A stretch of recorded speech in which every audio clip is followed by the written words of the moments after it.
Hello and welcome to Metagame. My name is Sophia Park. And I'm Christa Lee. And before we begin, as always, I want to take a moment to thank our $5 patron of the episode, which is Alexandra, who, ironically was our first guest of the show. I think it's very nice of her to pitch in for the show. And if you haven't heard, we have a Patreon at patreon.com/metagame.fun, all spelled out. And there you can help us support the cost of making this podcast, whether it's producing it or paying for the bandwidth online or keeping the site up, or even if you just want to join the community, people who are discussing, the little shows that we put up or whatnot. There's a nice little community in there, and it's all very nice. Yeah. So to start the episode, Christa, I just want to ask you a question. Okay. How are you doing? I'm hanging in there. How are you doing? No, honestly, how are you doing? Tired a lot. You've been doing a lot, I think. Yeah, I have. I was in Toronto, for listeners, I was in Toronto for 2 months, and it was great. And then there were some issues with immigration and stuff, and long story short, that didn't work out. So I just kind of slapdash moved back to Seattle and kind of manifested an apartment and a place here kind of out of nowhere, which was exhausting. And I move in on Thursday, so I'm sort of in this holding period where I'm just I've got my bed and I've got everything, furniture, and got internet coming on Friday, but I can't move in until Thursday, so it's Tuesday when we're recording this. So I'm just kind of sitting around. Yeah. I guess to answer likewise, I had major surgery on the 27th, and it was far worse than I imagined it would be. I had taken a lot of time to prepare, and I asked a lot of people, what the experience of recovering was like at the hospital and staying in the recovery home. I was in Montreal for about 11 days, and I don't know, it really felt like a ride through hell. Like every day was just a whole other kind of pain I had not experienced before, until you get to the capstone, which is like when they take like a big pogo stick out of you, and like your body's like, that's a new experience and I hate it. And then it's like a completely terrible emotional path as you're like, wow, my body is saying these bad things to me, but I just spent like a year preparing to do this very thing, and I feel all kinds of fucked up about it. That's sort of what it was like. Since I've gotten home, and I got home about a week today, it's been better. I've been healing a lot faster. I've been in a better mood. I've started to sort things out and eat better. Like for a while there, I wasn't really eating anything for like a few days, and I think the first day after surgery, I just slept. It was weird actually, because they kept trying to feed you a lot, like big roast beef wraps and like turkey dinners and everything, like at the hospital. Or like I remember the next day, like they offered us coffee, and I was like, "This seems like a really bad idea." It's a diuretic. You're just gonna piss. Yeah.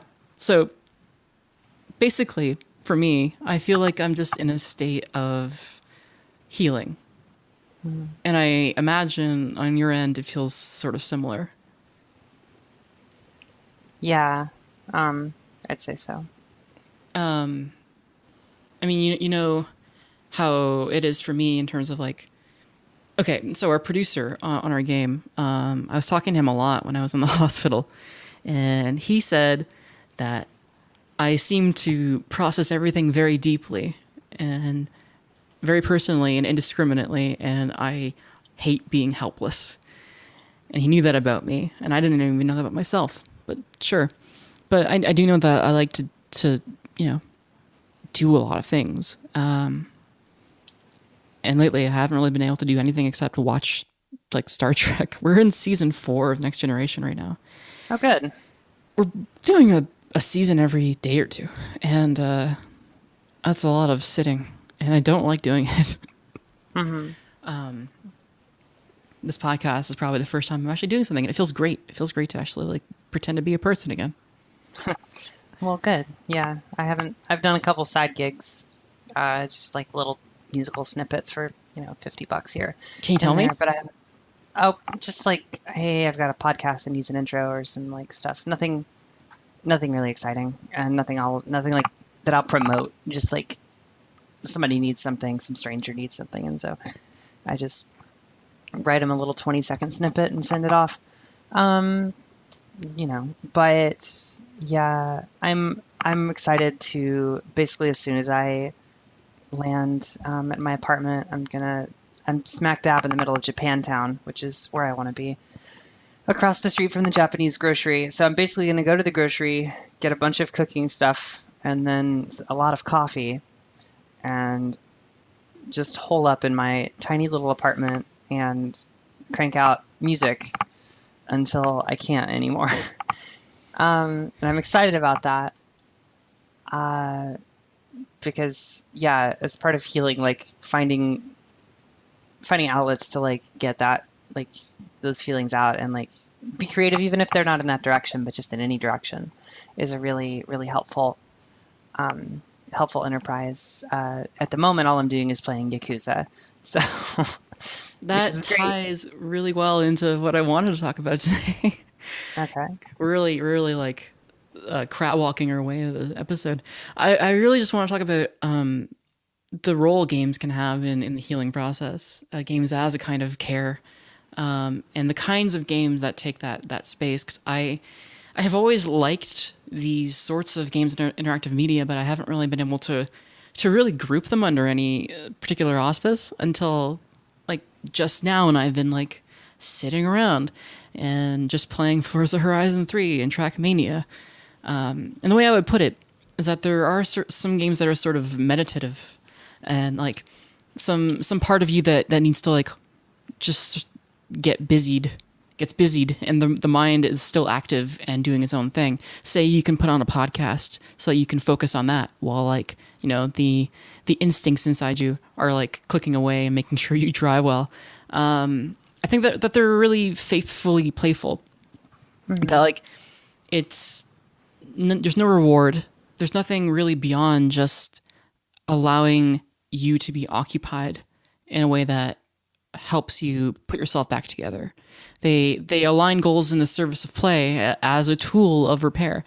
And when I was thinking about like Picross, when I was thinking about like games like Trackmania, or when I was a child, I would play Audio Surf a lot. It was all the same thing. It was that I needed to occupy my head and I needed to occupy my body. So tell me about Yakuza. So Yakuza is it's an open world game. It's hard to describe really. It's from Sega, and it's got a lot of old Sega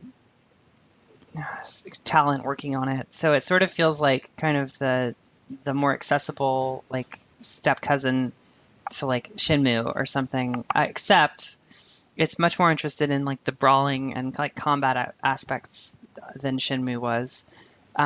It's this big sprawling, this huge narrative that spans like 40 years of this like very, very small slice of the Tokyo organized crime scene through the lens of one character, and in the case of Yakuza 0, which is what I'm playing now, in the case the two characters.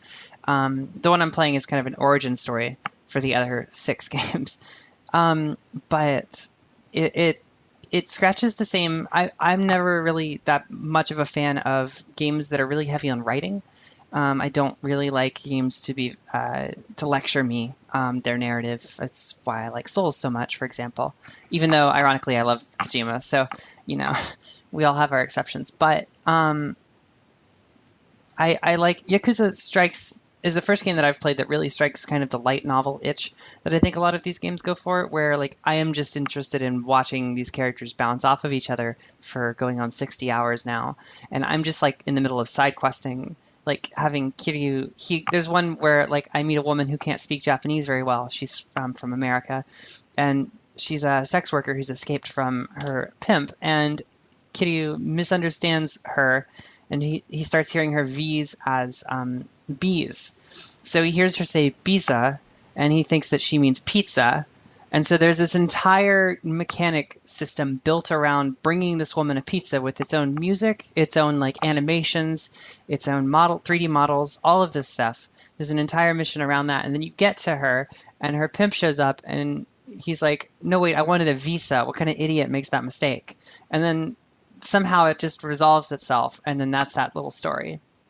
There's a million of these in Yakuza, and they're really they're really gently like comforting in a way that I sort of didn't expect from, I guess, the kind of when you're looking from the outside in at these games, you sort of get an image of like Kiryu is a very dominating person, and Majima looks terrifying, and like you expect these characters to really be very hard-edged and very difficult to appreciate, but they're just a bunch of big old dumb softies, and they're really sweet, and you get really invested in these gangsters, like, and their trials and tribulations over the course of, I guess, 40 years, because Kiryu's or I guess 30 years, because he's 20 in Yakuza 0, and then in the new one coming out in March, he's like 50, 52 or so.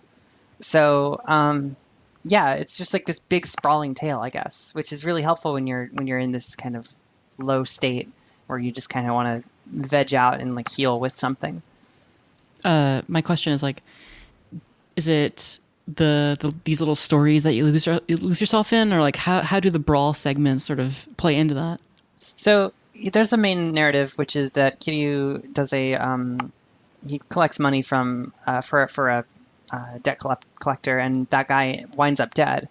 So he's framed for it, and that guy winds up dead in a specific plot of land that is important to the Yakuza, moving into this section of Tokyo and like getting a real estate majority here so that they can control the underground. Meanwhile, they're trying to get a stake in the Osaka cabaret scene, and Majima, the other character, is a Yakuza plant in Osaka's cabaret scene. So these two narratives are kind of the large overarching narrative, and how these characters ricochet off each other and come together.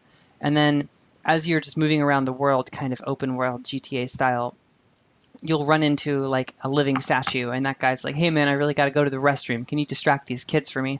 And you can be like, no, I'm out of here. Or you can do a stupid dance to try and distract the kids, and then he'll run off and you can get like a side quest bonus, and there's like a little narrative that happens there. So you just kind of stumble across these little snippets, and the ways in which you do those, sometimes you have to fight people in order to, somebody's being bullied, and so you need to fight people. I just did one where I had to implant myself in a cult, like a 70s new age cult, and then I stopped the guy from sleeping with one of his cult members, and then he was like, I'm gonna kick your ass, and so I beat him up, and that was how I resolved that cult.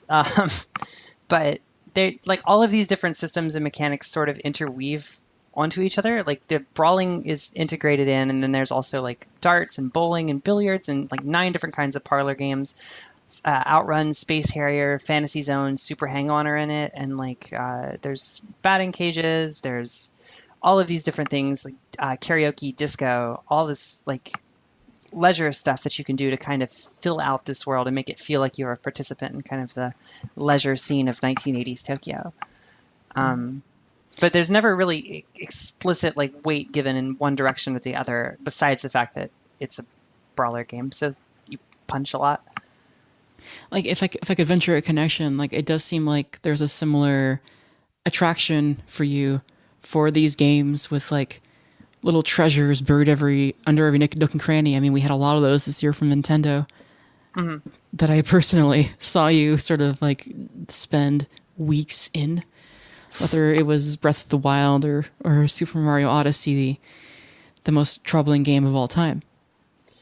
Odyssey, Breath of the Wild wasn't a game that really grabbed my attention as much as others, but Odyssey, yeah, I 100%ed that game. Just like it was just that was just a system that I kept wanting to indulge in further and further. And in general, I tend to find games that prioritize like a very intimate relationship with their setting, with their location, and sort of the materiality of it. Those are the ones that sort of really grab me, which is why I love Shenmue so much, because it's so much a game about being in a small town and seeing all of the small elements of it and inspecting them. But like Kojima does a lot of those games. There's a lot of games of that ilk they seem a little bit less and less relevant these days. But Nintendo did make uh, two really good examples this year. So I don't know. Maybe they're on their way back. So how does that compare to like visual novels then? Because I don't play them very much, and I don't think you play them very much. No, I don't. I am not the type to find that. Uh, I don't really find here's a book that you can just like press X to advance. I don't find that very compelling. Um, Again, I do enjoy like 3 hour like dialectics on the nature of nuclear proliferation and Gundams from like Metal Gear, and I enjoy Persona a lot. But in general, I'm not terribly interested in just here is a book that has key art that you advance.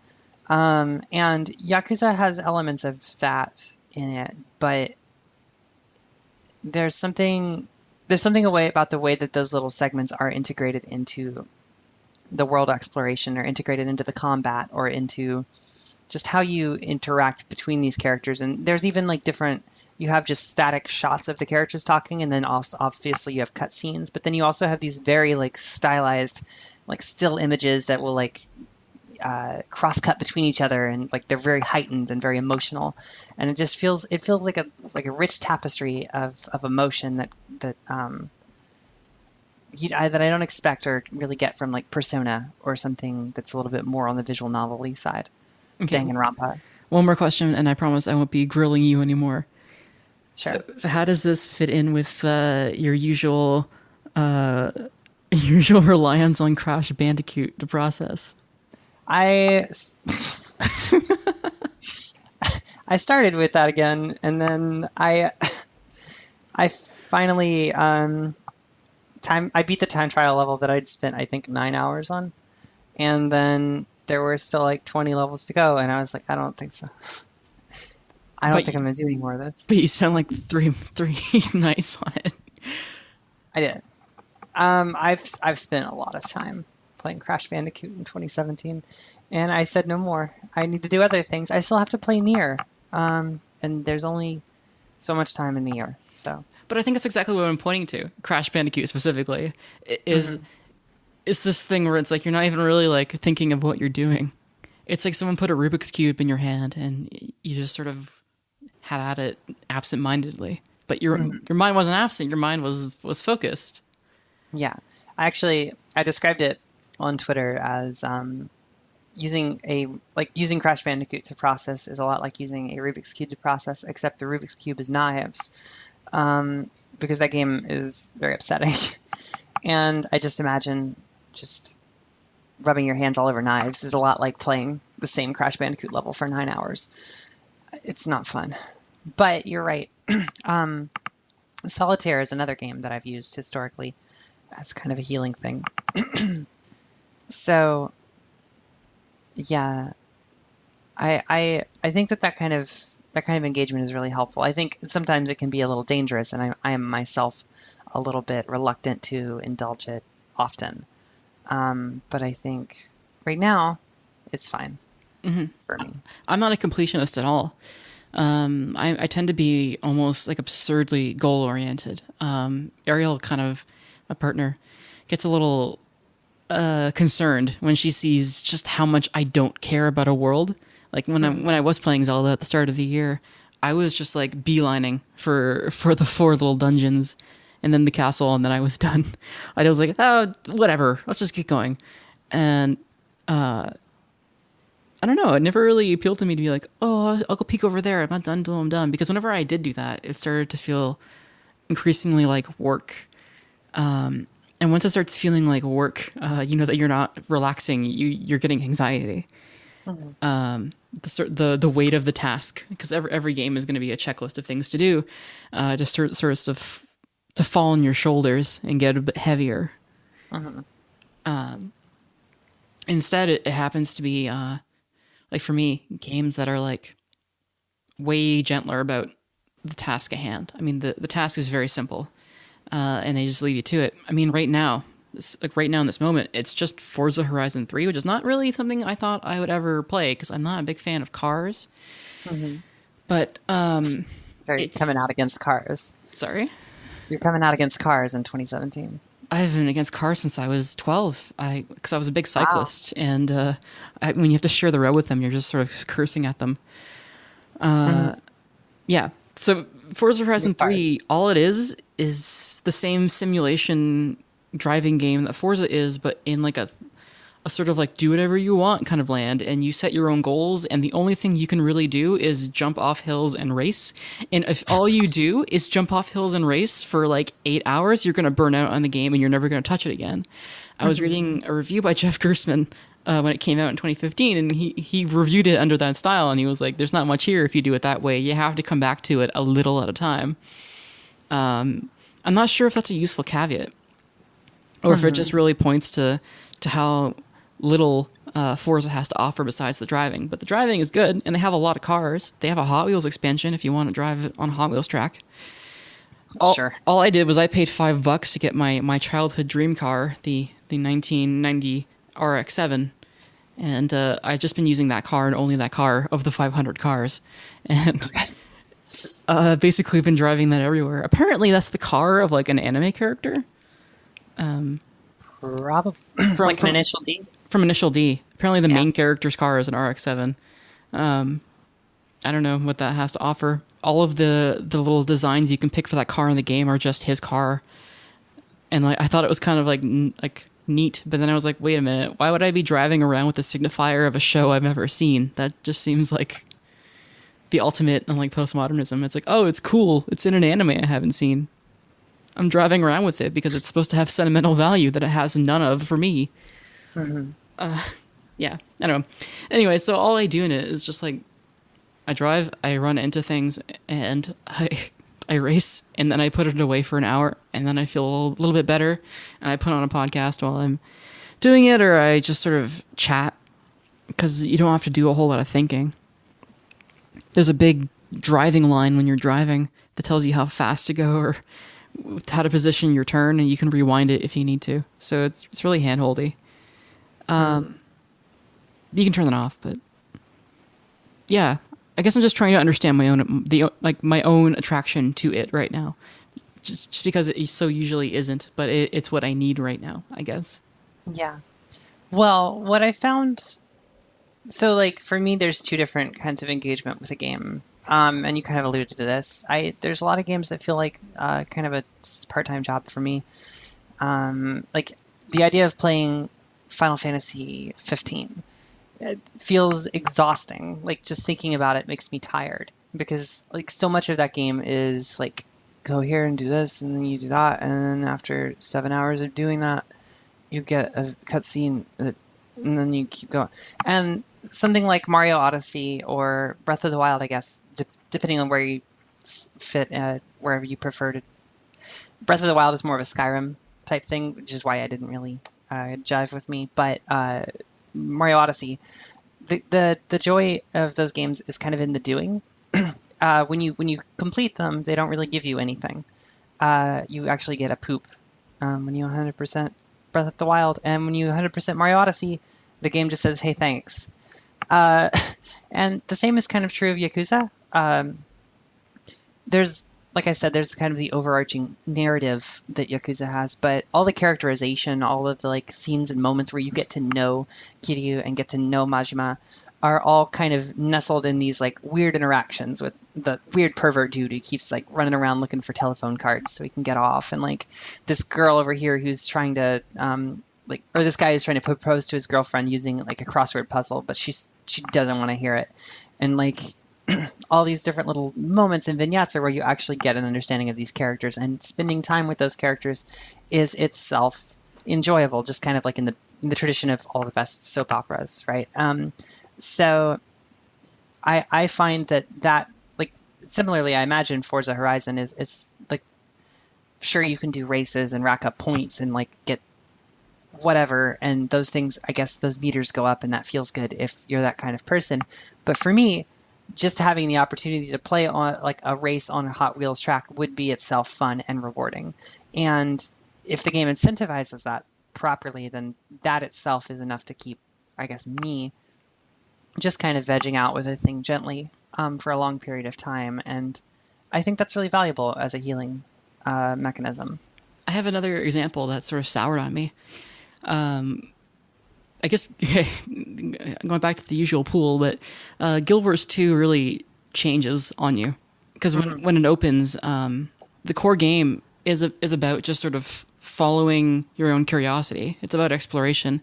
The maps don't really prod you. The story isn't that important. It's kind of like an opt-in kind of thing, but they want you to go into the maps and just find things. There's so many things to find, points of interest, little like tiny little helpful things to do, dynamic events that are happening in real time with people around you.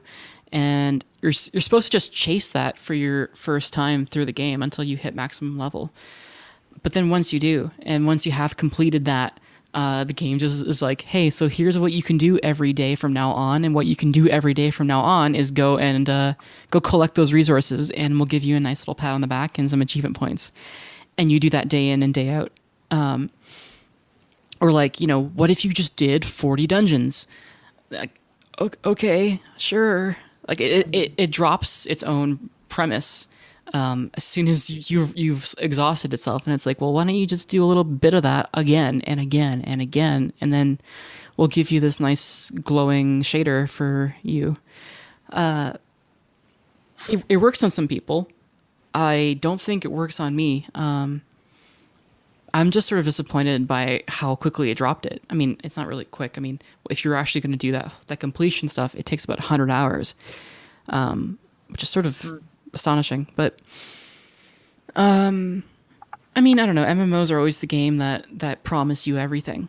They promise you an infinite amount of entertainment on effectively no budget for that same entertainment. I had another thing to tie into that, but yeah. No, I know what you mean. I've tried several times to get into MMOs. Primarily, the most amount of time I've spent with one was Final Fantasy 11, though I did try to get into 14 as well. And yeah, there's no more cynical engagement with a game than just here's a long thing you could just keep doing forever, and it never really changes. And bring friends in, that'll spice it up, but it doesn't. There's sort of the onus is on you to make it fun, rather than the developers. It's always how it feels to me. Oh, I remember now. I was gonna talk about achievements and completionism because I don't know if those people exist anymore. I was one of those people. Are you still? No, but Yakuza, I do find myself looking at the completion list and going, oh, okay, well, I'm going to do all these disco songs so I can get completion points, so I can get another girl for my cabaret club. I am finding myself doing that. But again, that is because the fun, like that, the meat of the game for where I am with it is doing all the subquests, because I want to see how Kiryu reacts in every single, possible situation. It's more that and less like, oh man, I want all of those dots on my list filled. Like that isn't the gratification. Mm-hmm. I was worried about when I was a child. I was always worried about being called casual for the kind of things I loved, because it was like I would come home for the day and I would put on Peggle and I would just play Peggle, and it's because at the time, like, I was a very anxious child, and the only thing that could really soothe it was that sort of gentle, oh, you did your best. Here's the thing. Like, not say like the kids my age will be playing Battlefront 2, that Battlefront 2. This Battlefront 2 isn't that much different, I don't think. I think that they're very similar things. It's just that one sort of bolts on a reward loop onto it for a set of tasks that I don't find genuinely fun.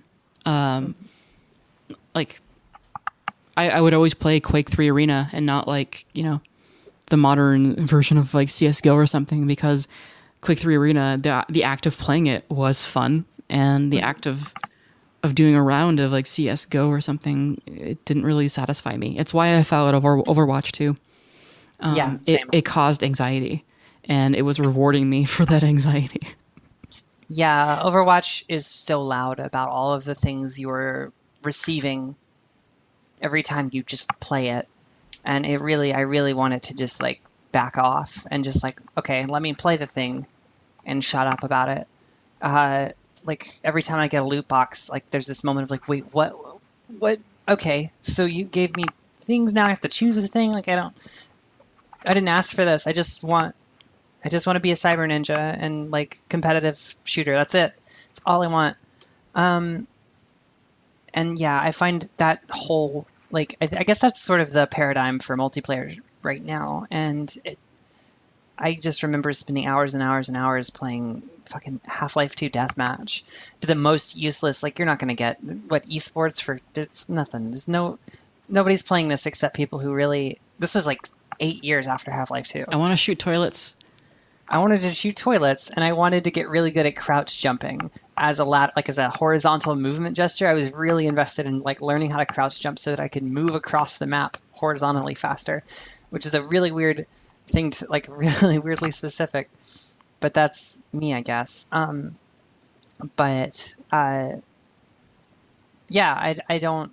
There's something that's just so busy work, like Overwatch and I guess Star Wars Battlefront is a new one. I mean, And everybody hates it. I had read a not really a piece. I think I read like a comment about like how Team Fortress 2 was so comparatively relaxed. Hmm. And it has a lot to do with the length of the match. Because in Team Fortress 2, every match is 45 minutes, and you're not really expected to do the whole thing. And if you are there, I mean, people tend to just sort of like shoot the shit like it's IRC or something instead. And I also recall that the way that initially Team Fortress 2 bolted on its cosmetics and its additions was through achievements. It was through playing the class that you like to play enough to get the new gun. I mean, now it's like the usual loot box system. But I feel a lot less anxious, a lot less like terrified of that kind of system than I do about like having to watch my pay come in so that I can spend it on this thing. Hmm. If you know what I mean. Yeah, they are. They're like little miniature capitalisms. To the point. I mean, obviously, Team Fortress is the like prime example of like them actually hiring an economist and like trying to pin down like a gross. Um, but yeah, it is similarly exhausting, I guess, in a way that I don't know that it doesn't feel like things have to be. Um, yeah. I'm wondering what to play next. To be honest, I don't really know what to return to. I mean, I still have another 2 weeks until I can really like do stuff. Sure. Well, Spiel. I'll keep plugging that one. What is it though? Like, I mean, it's a Unity game. It's a kind of a it's a walk through the world and text is given to you. But because it's by David Kanega, who was a composer on Proteus and he worked on Panoramical. He's a very like avant-garde modern classical kind of composer, and it's structured and operates as an opera in the kind of multimedia definition of the word opera. And it's made entirely out of free assets on the Unity store.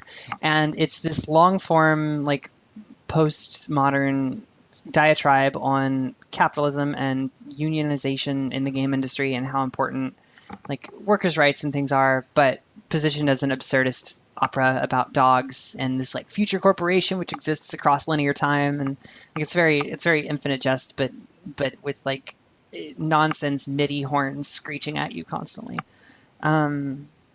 It's very much extremely my game of the year, if that's a thing, but that's not a conversation for now. There's Nier, which I still haven't played.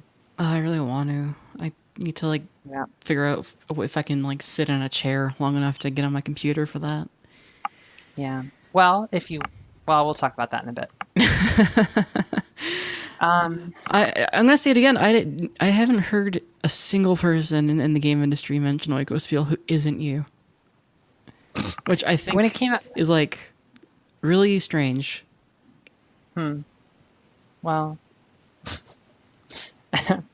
it's lonely out here being like the art school trash. But that's me. I know there were a couple of people who wrote for like Zam. I know who were really really in on it. There were some people when it came out, but I don't think as the end of the year is rolling through, I don't think anybody's really bringing that one up. I have a tangential question. Sure. You mentioned Kojima a lot. I find it really intriguing how nobody, none of the major commenters seem to understand Death Stranding Yeah. when it's probably one of the most overt things I've ever seen. Yeah, it's pretty straightforward. Like, it's pretty straight up. Yeah, it's a tactical, some kind of online multiplayer third-person shooter that has like environment, like you avoid things, and then there's like a respawning system that's materialized through babies. Like it's fine, or something like that. I mean, that's probably wrong on multiple points, but the point is that it's easy to grok an impression of what that thing is with before. Presumably, it's still in like pre-alpha. So like, but because of the trailers, I already have like a fair like, yeah, that's probably what that is. And No, you're focusing on the interaction. I even mean just like the themes. Like people were like, what could it mean? Like, I don't know. I hadn't actually known a whole lot about PT, and so I went and read up on PT, which, by the way, sounds really scary. I don't know if I ever want to see it. I have it on my PS4. It makes me cry. But they seem like two sides of the same coin. I mean, everything's the bomb with him. And there's a lot about, I mean, there's a lot to do with sort of, there's seemingly a lot to do with like rejuvenation and rebirth and the ocean. And, going back, big literary theme has always been, the ocean as a place of origin. Because of evolutionary biology, and thematically it all seems to make a fair amount of sense, and like interconnectedness in like a post-digital world, and that existing into the physical space. Like just what frustrates me, I suppose, is that the major narrative in our own coverage is that it means nothing, or that it has no firmed meaning, and that even the people who are making it don't know what it is. Like it's like this big like joke already. Yeah, Kojima's, I mean, perpetually infantilized in this way. It's part of what I really really dislike.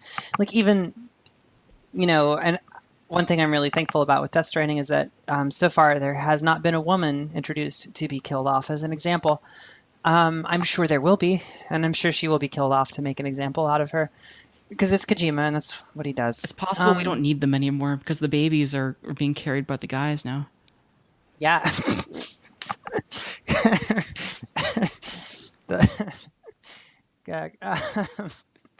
an interesting politic that you're implying there, but I wouldn't be surprised. But I no, seriously. Like, if it's about like waste and environmentalism, what if it's like there's just no more women anymore?